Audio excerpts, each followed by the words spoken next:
Well, hello, lovely humans, and welcome to the final installation of Thanksgiving week, the series where I walk you through all of it.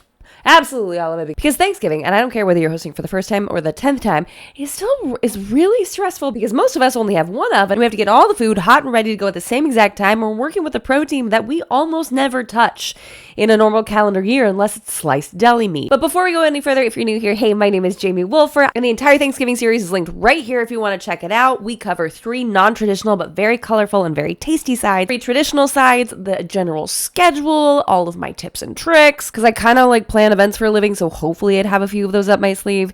And in today's episode, we're covering the bird and the gravy. If you want any and all of these recipes, they're going to be included in my Thanksgiving meal planner. I'm going to get right up here if you're interested, or maybe I need to woo you with the bird recipe first, okay? So if you want to hold out and wait till you see the end of this, that's fine. I'll leave it in the description box below as well. We need to make a couple disclaimers first, though. First of all, I will be handling a raw bird. So if that bothers you, this is a turkey recipe video. So if that bothers you, it's not the video for you to watch, okay? Just go straight to the meal planner because then you don't have to see anything. Secondly, I will be doing it with my bare hands. I did not use gloves. I'm okay with that. I wash my hands. I'm okay with that. If you are not, it's not the video for you. Third of all, I will be using an injector. I don't know why I'm giving trigger warnings at the beginning of a cooking video, but you know the internet these days. The next one, you will not hear any noises. I don't know what auditory phobia that is, of like hearing people chew or like, I have that. So I would not do that to you. You're welcome. And then lastly, I'm showcasing 2 different techniques in this video, both the dry brine and the injector method. You do not have to do both. I highly recommend it if you want a super, super flavorful bird. But if you want to just do one or the other, I recommend just doing the dry brine. It's insane how much flavor you get. We've done wet brines in the past. We are not going back. This is our tried and true method that we use on all of our poultry. So we use it on turkey and on any chicken that we cook as well. Any hoodles, enough about me. Let's go ahead and jump right on into it. Kicking off our herby, dreamy dry brine, which 10 out of 10 recommend. I even put a special note on the recipe to say, like, if you're going to do one or the other, just do the dry brine. It's so easy and it infuses so much flavor. I don't know if you've ever had a rotisserie chicken from Costco, but this is giving those vibes. So we've got chopped rosemary, chopped thyme, and chopped sage. I think it ends up being like tablespoon-esque of each. A hearty, maybe tablespoon and a half, maybe 2. I just chopped right out on hand. And I'm tossing them into the really flaky Malden sea salt at about a teaspoon per pound of bird. So I'm working with a 17-pound bird. So I have 17 teaspoons, which I think ended up being like a half a cup. And you know me and the little squirrel that I am, of course I'm saving all of the stems left over from the herbs I chopped up, throwing them into my scrap stock bag, which I will use actually with the turkey carcass to make turkey stock. This has been defrosting in the fridge, of course. Never would defrost it out of the fridge for several days and has now come to fridge temperature. First thing I'm going to do is I'm going to get it on some paper towels and blot it dry. Get any pin feathers, anything else you see kind of hanging out, because those don't cook well. They're not toothsome. And I make sure to dry thoroughly both the front and the back because I want even the back pieces, even though we're not going to get a lot of meat off of that, I want the entire thing infused. I also remove the hobble, what are these called? I don't know. You could Google it. A lot of people like to leave them on. I prefer to remove them. I think the bird cooks more evenly, and I don't actually truss my birds either, which is like the fancy word for like tying them up. I don't do that. I just, let them do their thing, cook a little bit more evenly. We will see a little bit of splitting on the meat on the drumsticks, the meat on the drumsticks. I'm okay with that. It's a sacrifice I'm willing to make sure my bird cooks evenly, because that's just really annoying. Coat the entire thing in an oil of your choice. I'm going with olive oil because I'm not baking above 350, and 350 is the smoke point for this, so I think it's okay. But if I went any higher on the oven, I'd probably switch over to an avocado oil. And you could actually use melted tallow in this capacity as well. Now I'm grabbing huge pinches of that herby salt mixture, rubbing it all around and pressing it into the skin.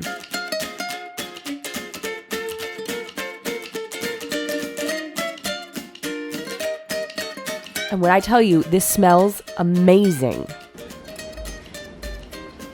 Oh my gosh, I wish you could smell this through the camera. This is nuts. Once I had the backside done, I actually flipped it into the roasting pan so it would rest on the slats there instead of flipping it directly onto the cutting board. I was worried I'd knock off a lot of that seasoning that I just got to stick on there. So I'm applying the rest of the herbal salt while it's in the roasting pan itself. And one thing you do not want to skimp on is seasoning inside the cavity. Now it sounds weird, I know it looks weird, but you have to trust the process because this salt is going to infuse from the inside and from the outside and give you a very flavorful bird.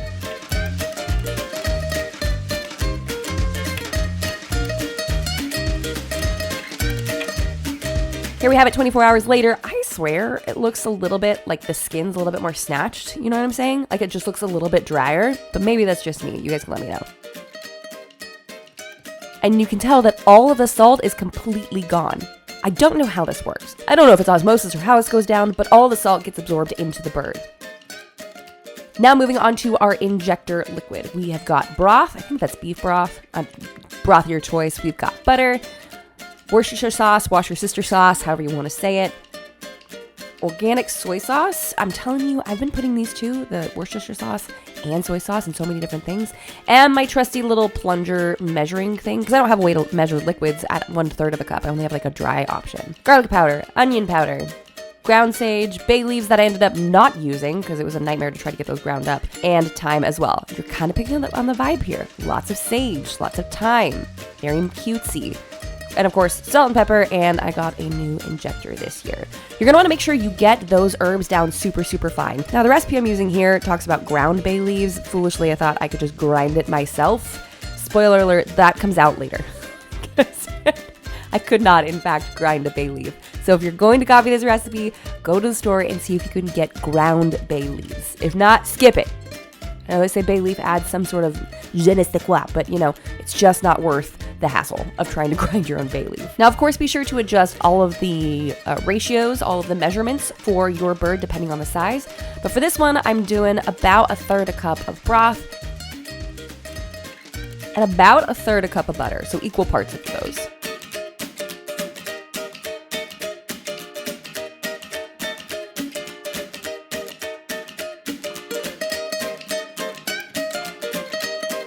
And I'm just gonna let the butter melt while I combine all of my dry seasonings into a bowl. Which for this size bird, I'm sticking with the measurements that are on the recipe. It's 2 teaspoons onion powder, 2 teaspoons garlic powder, a teaspoon each of dried sage and dried thyme. I tried the bay leaf, again, spoiler, it didn't work out. Okay, we move on with our lives. And salt and pepper. So this is gonna be what I toss into the coffee grinder to break it up, especially that onion powder that I have. For some reason, it's super, super clumpy, so I knew I needed to blend it up regardless.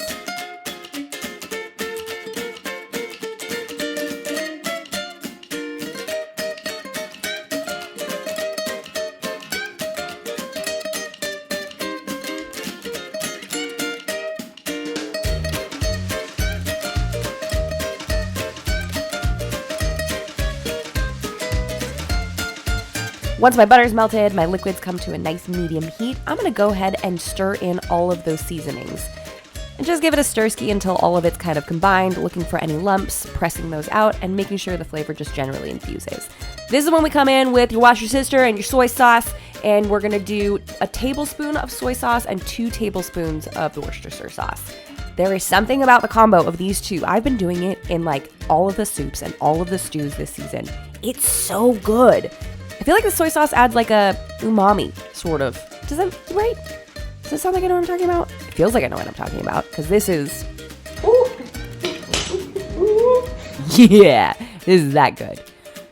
Now, even though we put it through the coffee grinder, I'm still going to put it through a fine mesh strainer to get any of those bits that didn't necessarily dissolve and or might be too big. Because while the holes on the injector look quite large, they struggle bus. For sure, if you put anything chunky in there.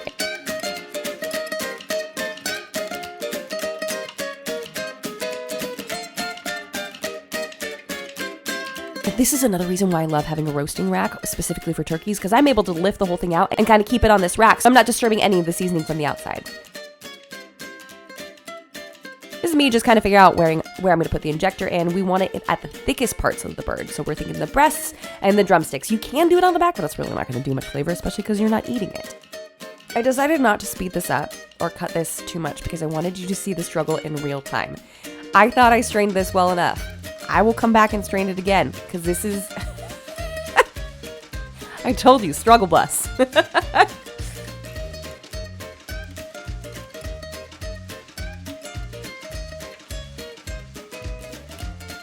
You want to get about 2 milliliters per area. And I think I finally got it here. Not me trying to be a nurse and get the air bubbles out. The thing's already gone. I don't know why I'm caring about that. So what you want to do is you want to make sure you're not putting too many holes into the skin. You want it to stay intact. You want it to get crispy. So you're going to put the injector in, plunge out a little bit of the liquid, pull your injector out almost all the way, pivot it to another direction, and insert more of the liquid in an opposite direction. So I did kind of like 3 directions per site. And it was wild, guys, because using this, you could literally see like the meat puff up. It's like a flavorful Botox for the bird.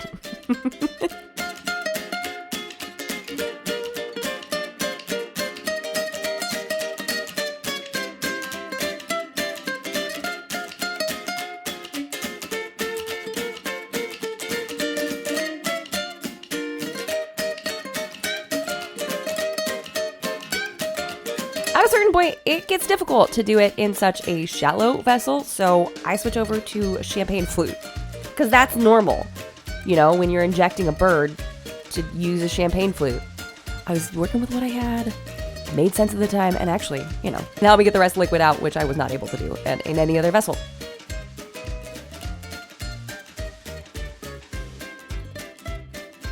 Once that's finished, I'm going to set off to side anywhere from 4 hours to 12 hours.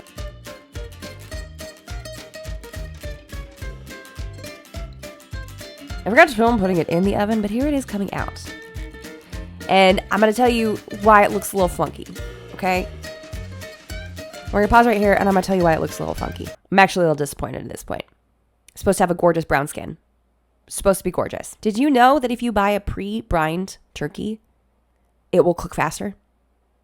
I never knew this information. I guess I've never purchased a pre-brined turkey, and I've always brined them myself. Last year, it was a turkey that we grew out ourselves. I had no clue that if you buy one that says seasoned with broth, stock, spices, etc., that it could potentially cook in half the time. I was so bummed because I wasn't watching it, and I thought I had hours left of the cook, and I went to temp it, and it was about 10 to 15 degrees hotter than it should have been, which means not only did I overcook the bird, but I didn't get a chance to brown the skin properly, and so we just broiled it a little bit at the end for some crisp, which doesn't even matter either because my husband threw tinted foil over the top of it, and the little bit of crispy skin we had totally died in the humid environment. Anyways, it actually still turned out great. Now what? Beer. What'd you do? Is that not B-roll? What'd you do to the turkey? I'm about to carve it. Mm-hmm. I just had to taste. He was about to pull an entire chunk of it off, so he tried to cover it up. Doctor it up. Can't even tell. Can't even tell. No, it's too sweet. Oh, wait. Secondary booty hole what? Third booty. Why are you going towards you?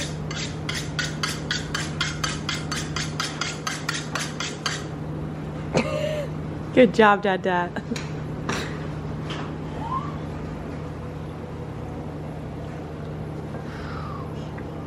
Oh yeah, turkey leg. Turkey leg. I'm not keeping the audio, so you can just... I get to be normal. Turkey leg, turkey leg. Oh. I am keeping the video, though, so the thrusting is not necessary. Oh, this is the truck that we made. Okay, it's just literally dripping. Why are you eating it? Wait, no, come. Don't open it That's yet. good. Is it? That's good. Hey, baby. This bird tasted incredible, and I love how herbal it looks. I love that the herbs kind of really maintained a lot of their color and maintained a ton of flavor. If you are doing a turkey for Thanksgiving, try one or both of these methods. And if you happen to have a pre-brined bird, just watch the temperature very, very carefully.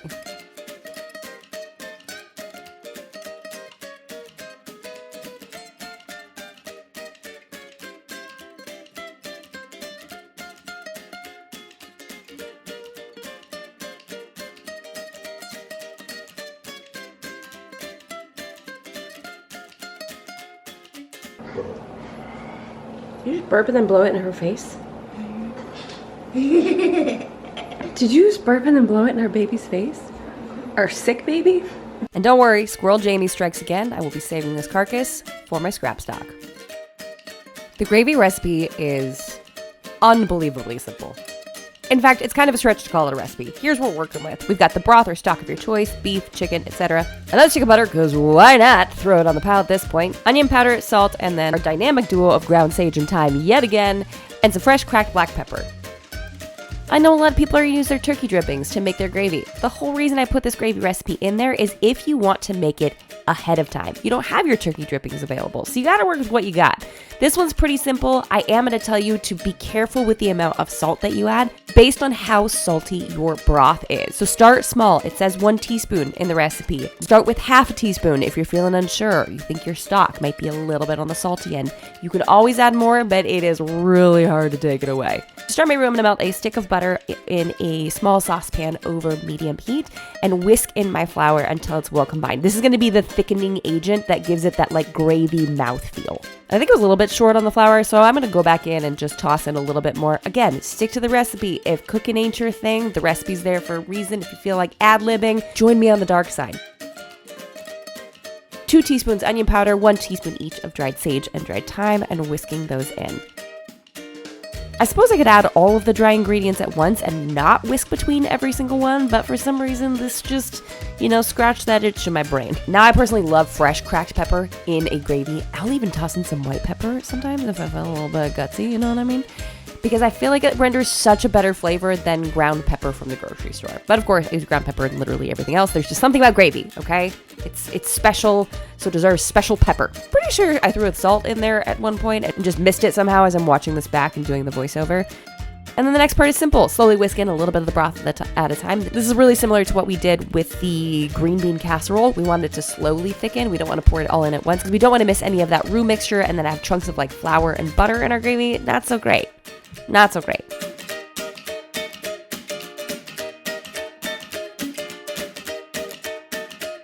Once it's all incorporated, you want to bring it to a boil. Once it hits boil, drop it down to a simmer really quickly and then leave it until thickened, whisking occasionally to kind of scrape the bottom of the pan to prevent burning. It could take as little as 5 minutes. It could take up to 10 minutes. It just depends on the level of thickness that you want. Again, if you're making this ahead, this will thicken over time, especially in the refrigerator. And if you're like me and you like your gravy just a little bit extra peppery, feel free to add a little bit more salt, a little bit more pepper to taste as those flavors come together. And I don't have a finished shot of this product, so this is what you get right here. Ta-da! So that's what we have for today's video, guys. Thank you so much for watching. I hope you enjoyed today's video, and I hope this encourages you. I promise it's not hard, and I walk you through everything in the meal planner, from when you're supposed to start defrosting to the serving sizes you need per side dish per guest, and put them all together in a beautiful cooking schedule for you based on having one oven at one temperature to make sure everything's out on time at the same time. Sounds like sorcery, but it ain't. So I'll link it again right here if you're interested, or down in the description box below. If you haven't done so already, jump on down there, hit that like button, and subscribe because we got a lot more where that came from. And until next time, bye guys!